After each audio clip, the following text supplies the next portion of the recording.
واجعلني من المكرمين.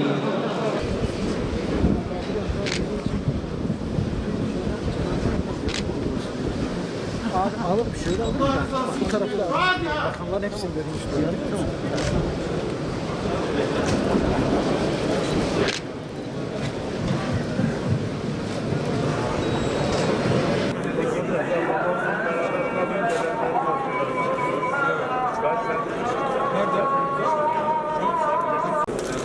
Tamam biraz hızlı.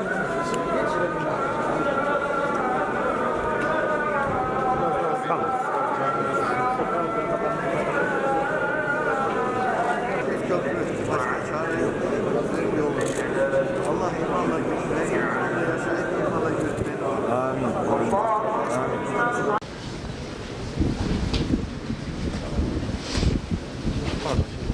Geç abi.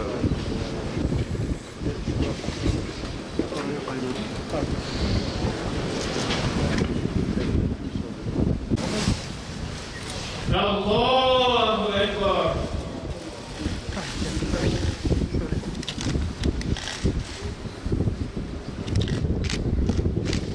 Allahu Ekber.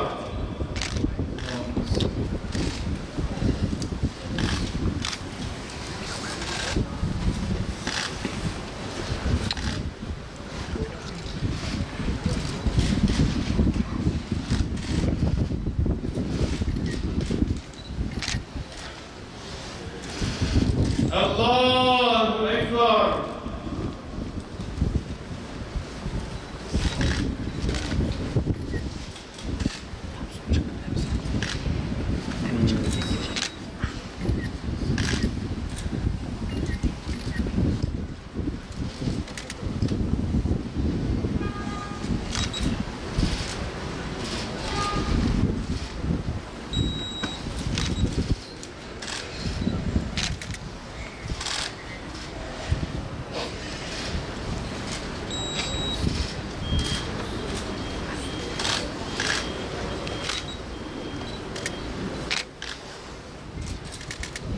Allahu Ekber.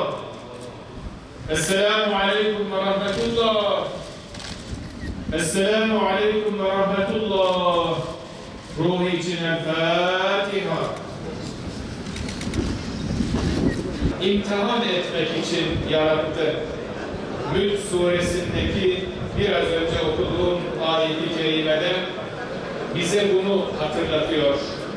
Peygamber Efendimiz Mülk suresini vefat eden insanlarımızın arkasından okumamızı tavsiye ediyor.